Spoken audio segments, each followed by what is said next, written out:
जनवरी में जातीय जनगणना जो सर्वे चल रहा था उसके तहत हमसे मकान गिनवाया गया, जनवरी उसमें बीत गया। फरवरी में मैट्रिक इंटर में शिक्षकों की ड्यूटी लग गई। अधिकांश शिक्षक जो थे विद्यालय से वो डेप्यूटेशन में परीक्षा सेंटर चले गए। मार्च में इवैल्यूएशन में उनकी ड्यूटी लग गई।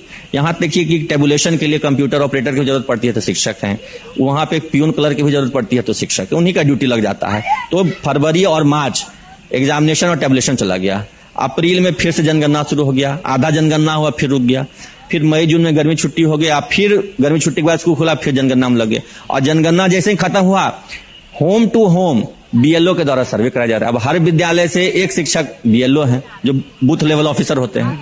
तो आप देखेंगे पूरे 9 महीने में से, अभी मतलब 8 महीना ही हुआ है, 9वां शुरू हो रहा है, तो 8 महीने में से 7 महीने शिक्षक गैर शैक्षणिक कार्य कर रहे हैं।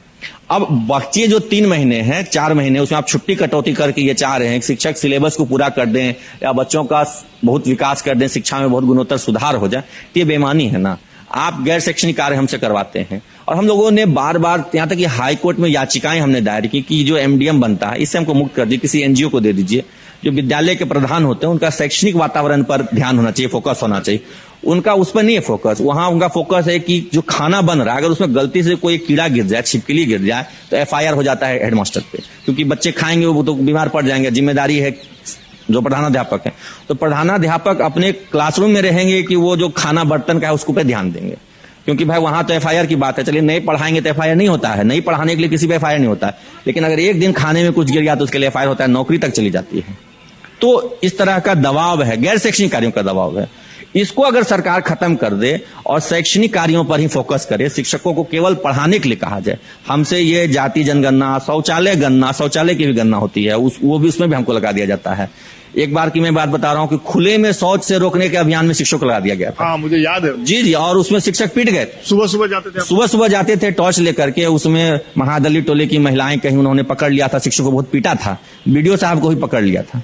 तो ये तो अपमानजनक कार्य करवाए जाते हैं ना हमसे। जो गैर शैक्षणिक कार्यों की लंबी श्रृंखला है। अभी कुछ दिन पहले देखिए बोरा बेचने का आदेश निकल गया कि एमडीएम में जो चावल का बोरा आता है उसको 20 रुपए के दर से बेचिए। अब बताइए 2-4 बोरा अगर साल में कोई बच्चा उसको दरी बिछा बना के बैठता है, कहीं उसको किसी अन्य कार्य में उसको बेचने का आदेश मिल रहा है कि बोरा शिक्षक कहां जाके बेचे। बिहार सरकार की रिपोर्ट कहती है कि 400 बच्चों पर एक विज्ञान के शिक्षक हैं, 350 बच्चों पर एक सामाजिक विज्ञान के शिक्षक हैं और 600 बच्चों पर एक इंग्लिश के शिक्षक हैं। कैसे पढ़ाएंगे कोई? यहां मात्र पूरे बिहार में 19% ऐसे विद्यालय हैं जहां सभी विषय के शिक्षक हैं।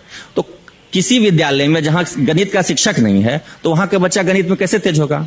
सभी पंचायतों में +2 स्कूल खुलवा दिए गए, एक भी बच्चा उस +2 स्कूल में पढ़ने नहीं जाता है। क्यों नहीं जाता है? वहां एक भी शिक्षक नहीं +2 का। प्राइमरी का टीचर +2 के बच्चे को साइंस मैथ्स कैसे पढ़ाएगा? तब फिर आप एंड में कहेंगे कि बच्चा पढ़ता नहीं है, बच्चे स्कूल नहीं आते, तो कैसे आएंगे?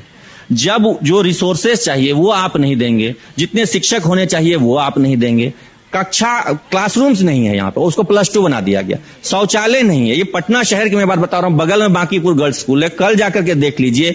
यहाँ पे आपका किदवईपुरी मोड़ के पास अदालतगंज मध्य विद्यालय, वहां जाके देखिए, एक परिसर में 4 विद्यालय चलता है और शौचालय है 2, वर्कलोड है उस पर, मतलब 800 बच्चों का है लोड 2 शौचालयों पर।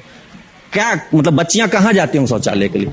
और आप कह देंगे कि शिक्षक नहीं पढ़ाते। शिक्षकों पे जो दबाव है आप उसको तो कम कीजिए।